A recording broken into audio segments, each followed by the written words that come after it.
శుభోదయం అమ్మ. ఈరోజు చెప్పినటువంటి పాఠం లెసన్ నెంబర్ 9 జీవన భాష్యం. లక్ష్యసిద్ధి అయిపోయింది కదా, లక్ష్యసిద్ధి అంతా నేర్చుకున్నాం కదా. జీవన భాష్యం, జీవన భాష, జీవనం అంటే లైఫ్, లైఫ్ భాష్యం అంటే బ్రతకడానికి ఉపయోగపడేటటువంటి మంచి మాటలు, జీవించడానికి ఉపయోగపడేటటువంటి మంచి మాటలు. భాష్యం అంటే మాట్లాడండి, మాట. అర్థమైందా? దీన్ని రాసినటువంటి కవి ఎవరు? డాక్టర్ సి నారాయణ రెడ్డి, సినారే గారు. చదవండి, ఆలోచించి చెప్పండి. పరుల కోసం పాటుపడని నరుడి బ్రతుకు దేనికని, మూగనేలకు నీరందివ్వని వాగు పరుగు దేనికని, జల్లుకు నిలవని ఎండకు ఆగని చిల్లుల గొడుగు దేనికని, పదపదమంటూ పదములే గాని కదలని అడుగు దేనికని. సినారే. పరుల కోసం, ఇతరుల కోసం సహాయపడనేటువంటి మనిషి బతుకు ఎందుకు ఉపయోగం లేదు కదా.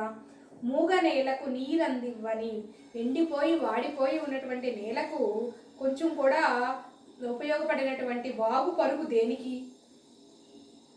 జల్లుకు నిలవని ఎండకు ఆగని చిల్లుల గొడుగు దేనికి. అటు ఎండకే పనికిరాదు, ఇటు వర్షానికి పనికిరానటువంటి పైన చూస్తే అంత గొడుగు మాత్రం ఉంది చేతిలో, కాకపోతే నిండా చిల్లులు ఉన్నాయి అన్నమాట. అలాంటివి దేనికి ఉపయోగం ఉంటుందా? ఉపయోగం ఉండదు. పదపదం అంటూ పదములే కానీ కదలని అడుగు. ఊరికే మాటలతో ఎన్ని చెప్పినా కానీ ఏ ఉపయోగం? అవి ఎక్కడ చూపించాలి? చేతుల్లో చూపించాలి, పనుల్లో చూపించాలి, అడుగులు వేసి మరి అవి సాధించాలన్నమాట. పరుల కోసం పాటుపడడం అంటే ఏంటి? ఇతరుల కోసం మనం ఏదో ఒక సహాయం చేస్తూ ఉండాలి. మన శక్తికి మించి చేయమట్ల, మనకు ఉన్న దాంట్లో ఎంతో కొంత సహాయం, హెల్ప్ చేస్తూ ఉండాలన్నమాట. కవి ప్రశ్నల్లోని అంతరాయం ఏంటి? ఏం చెప్పాడు? ఎందుకు పనికిరానటువంటి, దేవరికి ఉపయోగపడినటువంటి లైఫ్ వేస్ట్ అని చెప్పేసని అర్థం. జీవితం అనేది వృధా అని చెప్పేసని చెప్తున్నాడు అనమాట. దీన్ని రాసింది ఎవరు? సినారే, డాక్టర్ సి నారాయణ రెడ్డి గారు. పాఠం యొక్క ఉద్దేశం ఇందుకు మనకి ఎందుకు ఇచ్చారు? మనిషి దేని గురించి నిరుత్సాహపడకూడదు. అంటే ఇది మన వల్ల కాదు, ఇది మన చేత కాదు, నా వల్ల కాదు, అమ్మో ఇదా ఇంత బాగానా అనేసని ఎప్పుడు అనుకోకూడదు. దేన్నైనా ప్రయత్నం ద్వారా సాధించవచ్చు. నువ్వు కష్టపడి పని చేసి అప్పుడు సాధించకపోతే, దానివల్ల విలువ రాకపోతే అప్పుడు అనుకోవాలన్నమాట. దుఃఖాన్ని తట్టుకుంటూ, కష్టాన్ని ఎదుర్కొంటూ, తనంతట తాను ఎదుగుతూ, ఇతరుల కోసం పాటుపడుతూ జీవించే మనిషి సమాజంలో గౌరవం పొందుతాడని చెప్పడం, తెలుగు గజల్ ప్రక్రియను పరిచయం చేయడం ఈ పాఠం యొక్క ఉద్దేశం. తనకి ఎన్ని ప్రాబ్లమ్స్ ఉంచినా వాటిని అన్నిటినీ తట్టుకుంటూ, కష్టాలను ఎదుర్కొంటూ, తనంతట తానే, అంటే ఎవరి హెల్ప్ లేకుండా ముందుకు వెళుతూ తాను ఇతరులకు సహాయం చేసేటటువంటి వ్యక్తి ఎప్పుడైనా సరే మంచి పేరు ప్రఖ్యాతులు పొందుతాడు అని చెప్తూ, అలాగే తెలుగులో గజల్ యాక్చువల్గా ఉర్దూలో ఉంటుంది అనమాట. ఈ స్టైల్, రచనా స్టైల్ అనేది ప్రక్రియ ఉర్దూలో ఉంటుంది, కాకపోతే తెలుగులో మొట్టమొదటిసారిగా ఈయన ప్రవేశపెట్టాడు. పాఠ్యభాగ వివరాలు. ఈ పాఠం గజల్ ప్రక్రియకు చెందింది. గజల్లో పల్లవిని మత్లా అని, చివరి చరణాన్ని మక్తా అని, కవి నామముద్రను తఖల్లుస్ అని అంటారు అనమాట. పాటలో పల్లవి చరణాలు ఉంటాయి కదా, పల్లవి రిపీట్ అవుతూ ఉంటుంది. రిపీట్ అవుతుందా లేదా? దాన్ని ఏమంటారు? మత్లా అంటారు. చరణాన్ని ఏమంటారు? మక్తా అంటారు. కవి పేరుని తఖల్లుస్ అని చెప్పేసి అంటారు. పల్లవి చివరి ఉన్న పదం ప్రతి చరణం చివర అంత్యప్రాసను రూపొందిస్తుంది. ఎండింగ్ రైమింగ్ ఉంటుందన్నమాట. సరళ భావన, సరస భావన, చమత్కార కేళన, ఇంపు కుదింపు గజల్లోని జీవగణాలు. ప్రస్తుత పాఠ్యభాగం డాక్టర్ సి నారాయణ రెడ్డి సమగ్ర సాహిత్యం 6వ సంపుటంలోని తెలుగు గజల్స్లో నుంచి తీసుకోవడం అనేది జరిగిందనమాట.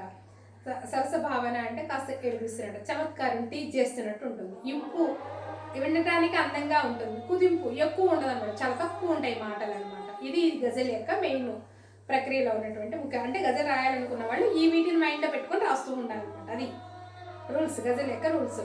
ఇక సినారే గారు అయితే ఈయన 29 జూలై 1931లో జన్మించాడు. రీసెంట్గానే 2 సంవత్సరాల క్రితమే ఆయన చనిపోవడం జరిగిందనమాట. కరీంనగర్ జిల్లా హనుమాజీపేట గ్రామంలో జన్మించిన ఆచార్య సింగిరెడ్డి నారాయణ రెడ్డి ప్రముఖ కవి, గొప్ప వక్త, సాహితీ పరిశోధకుడు, బహుభాషావేత్త, ప్రయోగశీలి. హనుమాజీపేట గ్రామంలో జన్మించాడు. ప్రముఖ కవి, ఫేమస్ కవి అనమాట. గొప్ప వక్త, స్పీచ్ సూపర్గా చెప్తాడు. వక్త అంటే మంచిగా మాట్లాడేటటువంటి వాడు. సాహితీ పుస్తకాలను పరిశోధిస్తూ ఉంటాడు. బహుభాషావేత్త, చాలా భాషలు వచ్చినటువంటి వ్యక్తి. ప్రయోగశీలు, కొత్త కొత్త ప్రయోగాలు. ఇప్పుడు గజలు చూడండి, తెలుగులో అంతకుముందు వరకు ఉర్దూలో ఉండేటటువంటి గజల్ని తెలుగులో క్రియేట్ చేశాడా లేదా, అట్లా అనమాట. నాగార్జున సాగరం, కర్పూర వసంతరాయులు, మధ్యతరగతి మందహాసం, ద్విపదులు, ప్రపంచ పదులు మొదలైన 70కి పైగా కావ్యాలు రాశాడు. సినిమా పాటలకు సాహితీ గుబాలింపులను అద్దిన రసహృదయుడు సినారె. ఆధునిక ఆంధ్ర కవిత్వము, సంప్రదాయములు, ప్రయోగములు అన్న వీరి ప్రామాణిక సిద్ధాంత గ్రంథం ఎన్నో పరిశోధకులకు మార్గదర్శకం అయ్యిందనమాట. రచనలో కొన్ని నాగార్జున సాగరం, కర్పూర వసంతరాయలు, మధ్యతరగతి మందహాసం, ద్విపదులు, ప్రపంచ పదులు ఫేమస్, చాలా బాగా అయింది ప్రపంచ పదులు కూడా. 70కి పైగా కావ్యాలు రాసినటువంటి వ్యక్తి. సినిమా పాటలు కూడా చక్కటి సినిమా పాటలు రాసినటువంటి వ్యక్తి అనమాట. అలాగే ఆధునికాంధ్ర కవిత్వము అంటే ఆధునిక కవలో వచ్చినటువంటి కవిత్వము, సంప్రదాయములు, పద్ధతులు, అలాగే ప్రయోగములు, దానిపై వచ్చినటువంటి కొత్త కొత్త ప్రయోగాలు, వీటన్నిటిపైన ప్రామాణిక సిద్ధాంత గ్రంథాన్ని ఒకటి రాశారు. ఇది రాసినటువంటి గ్రంథాన్ని ఆధారంగా తీసుకుని చాలా మంది ఒక దారి అనేది ఎంచుకున్నారు నెక్స్ట్ జనరేషన్ వాళ్ళు. ఉస్మానియా విశ్వవిద్యాలయం తెలుగు శాఖలో ఆచార్యుడిగా, అధికార భాషా సంఘం అధ్యక్షుడిగా, అంబేద్కర్ సారస్వత విశ్వవిద్యాలయానికి, తెలుగు విశ్వవిద్యాలయానికి ఉపకులపతి అంటే వైస్ ఛాన్సలర్గా కూడా పనిచేశాడనమాట. ఫస్ట్ ఉస్మానియా యూనివర్సిటీలో తెలుగు లెక్చరర్గా పనిచేశాడు. ఆ తర్వాత రాష్ట్రానికి అధికార భాష సంఘ అధ్యక్షుడు ఉంటాడు కదా, దాంట్లో ఉన్నాడనమాట. తర్వాత అంబేద్కర్ యూనివర్సిటీకి తెలుగు యూనివర్సిటీకి ఏం పేరు ఉందమ్మా అక్కడ, పొట్టి శ్రీరాములు యూనివర్సిటీ అని ఉంటుందన్నమాట. వీటిలో వైస్ ఛాన్సలర్గా కూడా పనిచేశాడు. రాజ్యసభ సభ్యులుగా ఎంపీలో రాజ్యసభ ఉంటుంది కదా, దాంట్లోనే సేవలు కూడా అందించాడు. ఆంధ్ర సారస్వత పరిషత్ అధ్యక్షులుగా, అంటే మన పుస్తకాలు ప్రింట్ అవుతాయి చూడండి, ఆంధ్ర సారస్వత పరిషత్ అంటే ఇప్పుడు తెలంగాణ సారస్వత పరిషత్, అంతకుముందు ఎలా ఉండేది ఆంధ్ర సారస్వత పరిషత్ అనమాట, దాంట్లో కూడా ఉన్నాడనమాట. భారత ప్రభుత్వం వారిచే పద్మభూషణ్ పురస్కారంతో సత్కరింపబడ్డాడు. భారత ప్రభుత్వం ఈయనకి ఇచ్చింది ఏంటమ్మా, పద్మభూషణ్. విశ్వంబర కావ్యానికి జాతీయ స్థాయిలో అత్యున్నత సాహితీ పురస్కారమైన జ్ఞానపీఠ అవార్డును కూడా అందుకున్నాడు విశ్వంబరకి. శబ్దశక్తి, అర్థయుక్తి, సినారే కళానికి గళానికి ఉన్న ప్రత్యేకత. ఇది రచనా స్టైల్ అనమాట. శబ్దశక్తి, అర్థయుక్తి, శబ్దంలో పవర్ ఉంటుంది, అర్థం ఆలోచించే విధంగా ఉంటుంది ఆయన రాసినటువంటి అనమాట. కళానికి గళానికి కూడా ఉన్నటువంటి ప్రత్యేకత అనమాట. మాటలోనూ ఉంటుంది, రాతలోనూ అది కనిపిస్తూ ఉంటుంది. ఇది రచనాయ శైలి అనమాట. ఇక రేపు మీరు రాయాల్సినటువంటిది కవిపరిచయం అమ్మ డాక్టర్ సినారే గురించి. పాఠం పేరు జీవన భాష్యం, కవి పేరు డాక్టర్ సి నారాయణ రెడ్డి, కాలం 21వ శతాబ్దం. బిరుదులు అంటే అవార్డులు, పద్మభూషణ్ బిరుదు ఏంటమ్మా, పద్మభూషణ్. అలాగే ఇంకోటి ఏంటి, రచనలు నాగార్జున సాగరం, కర్పూర వసంతరాయలు, మధ్యతరగతి మందహాసం, ద్విపదులు, ప్రపంచ పదులు, అలాగే విశ్వంబర, ఇట్లా ఏదో ఒకటి. విశ్వంబర ఫస్ట్ రాయండి, ప్రపంచ పదులు రాయండి, ఇంకేదైనా ఇంకో 2 రాసుకుని మొదలైనవి అని రాయాలి అడా సార్. నెక్స్ట్ ఏంటి ముఖ్య విషయాలు. కరీంనగర్ జిల్లా ఎక్కడ జన్మించాడు, నా దగ్గర ఓల్డ్ టెక్స్ట్ బుక్ ఉంది childrens, once again I tell to you. మీ దగ్గర న్యూ టెక్స్ట్ బుక్లో ఏదైనా డిస్ట్రిక్ట్స్ ఏం చూస్తుంటే చూసుకోండి. ఆచార్య సింగిరెడ్డి నారాయణ రెడ్డి ప్రముఖ కవి, వక్త, సాహితీ పరిశోధకుడు, బహుభాషావేత్త, ప్రయోగశాలి. అలాగే సినిమా పాటకు సాహితీ గుబాలింపులను అద్దిన రసహృదయుడు సినారె.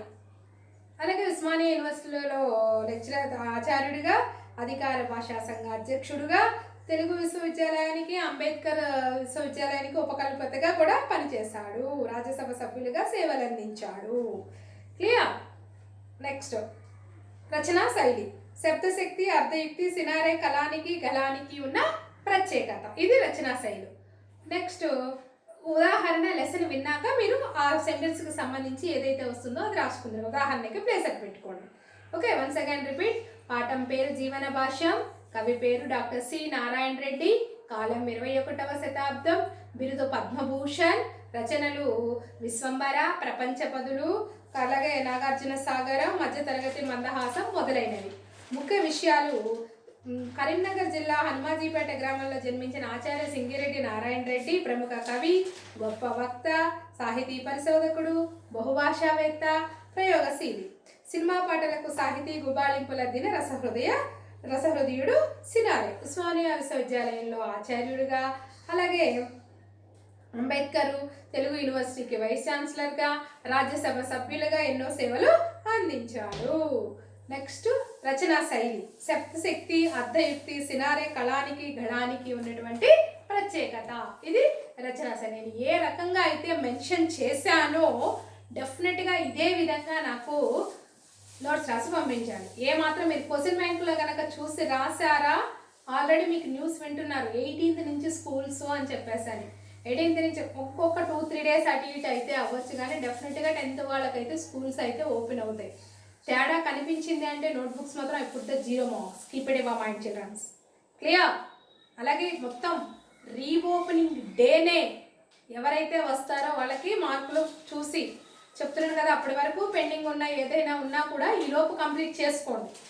డే మారుతున్న కొద్దికి నేను ఇది కంప్లీట్ చేయలేదు కాబట్టి నేను ఇవాళ వెళ్ళను, నేను రేపు వెళ్తాను, నా రోల్ అయినాకపోతాను, టీచర్ మర్చిపోతుంది, ఇలా అనుకుంటే కనుక డే వైజ్గా మార్క్స్ అరమార్కు కాడి కట్ అయిపోతూ ఉంటుంది. మీరు లాస్ట్లో అయిపోతారంటే 1 mark వేస్తాను. I will not change my attitude. Clear childrens? పొరపాటును కూడా నేను మారను. ఈవెన్ సార్ చెప్పినా కూడా నేను మారను. మీకు ముందే చెప్తున్నా, వార్నింగ్ ఇస్తున్నాను, బీ కేర్ఫుల్. పర్ఫెక్ట్గా నేను ఎలా అయితే ఎక్స్ప్లెయిన్ చేశానో అలాగే కవపరిచయం 4 సార్లు వినండి. అన్ని టెక్స్ట్ బుక్లోది, నేనేం బయటది ఒక్క పాయింట్ కూడా మెన్షన్ చేయను. ఆ రాసే విధానాన్ని కరెక్ట్గా అర్థం చేసుకుని దాన్ని బుక్లో నోట్లో రాసి కరెక్ట్గా నోట్స్లో దాన్ని చక్కగా ఫోటో తీసి పంపించండి. ఓపెన్ అయినా మాత్రం ఇది కనిపించలేదు, నేను చెప్పిన ఆర్డర్లో మీ నోట్బుక్స్ లేవు అనుకోండి, అప్పుడు చూతురుగానే ఎలా ఉంటుంది. ఓకేనా? Thank you.